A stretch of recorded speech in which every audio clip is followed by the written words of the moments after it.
எங்க அப்பா அம்மா வந்து டயபெட்டிக்கா இருக்காங்க.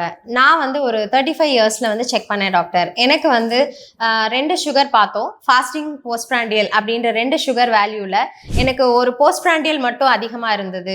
இல்ல எனக்கு ஃபாஸ்டிங் சுகர் மட்டும் அதிகமா இருந்தது அப்படின்னு நீங்க யோசிக்கிறீங்களா? இது உங்களுக்கான பதில். I am doctor Menaka, consultant diabetologist, Balaji Multi Speciality Hospital, Sellur, Madurai. உங்களுடைய ஃபாஸ்டிங் சுகர் நம்மளுக்கு எதை சொல்லும் அப்படின்னா, நம்மளுடைய லிவர், அதாவது கல்லீரல் வந்து இரவு முழுவதும் வந்து நம்ம ஃபாஸ்ட் பண்றோம். அதாவது நைட் வந்து ஒரு 9 மணிக்கு உங்களோட டின்னர் நீங்க முடிச்சிடுறீங்க. காலையில எந்திரிக்கிற வரைக்கும் நடுவில் எதுவுமே நம்ம சாப்பிட்றது இல்லை. ஸோ அப்போ நம்ம வெறும் வயிற்றுல எடுக்கிற சுகர் தான் வந்து ஃபாஸ்டிங் சுகர். ஸோ அது என்ன நம்மளுக்கு அந்த ரிசல்ட்டை கொடுக்குது அப்படின்னா, நம்மளுடைய பாடியில் லிவர் வந்து நைட்ல நம்ம தூங்கும்போது டீடாக்சிஃபிகேஷன் அண்ட் நிறைய மெட்டபாலிசம் இந்த மாதிரி வேலைகள்லாம் செய்யும் போது ஃபைனலாக அது கொடுக்குற ரிசல்ட் தான் நம்மளுடைய ஃபாஸ்டிங் சுகர்.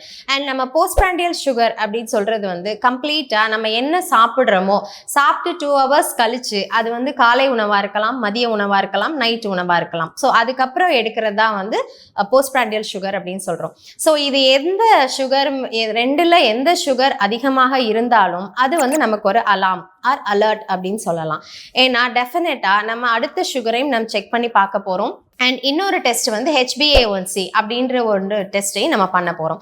இதுலயும் 3 மாசம் வந்து நம்மளுடைய சுகர் லெவல் இருக்கக்கூடிய டார்கெட்ல இருக்குதா இல்ல அதை விட அதிகமா இருக்குதா அப்படின்றதையும் நம்ம பார்த்து ஃபைனலா இந்த 3 வேல்யூஸையும் வச்சு நம்மளுக்கு வந்து ட்ரீட்மெண்ட் பண்ணணுமா இல்ல நம்ம எக்ஸசைஸ் அண்ட் டயட்லயே வந்து நம்ம சரி பண்ணிக்கலாமா அப்படின்றத நம்ம ஃபைனல் பண்றதுக்காக இந்த 3 டெஸ்ட் நம்மளுக்கு தேவைப்படுது.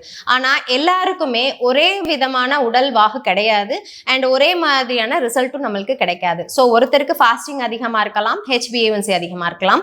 இன்னொருத்தருக்கு போஸ்ட் பிராண்டியல் அதிகமா இருக்கலாம், HbA1c அதிகமா இருக்கலாம். ஸோ ஃபைனலா நீங்க ஒரு சுகர் பேஷண்ட், உங்களுக்கு டயபெட்டிஸ் இருக்கு அப்படின்னு நம்ம சொல்றதுக்கு இந்த 3 வேல்யூவும் நம்மளுக்கு கண்டிப்பா தேவைப்படும். ஸோ இது 3ஐயும் செக் பண்ணிட்டு உங்களுடைய மருத்துவர் ஆலோசனையின்படி உங்களுக்கு டேப்லெட் வேணுமா வேண்டாமான்றதை நம்ம டிசைட் பண்ணிக்கலாம்.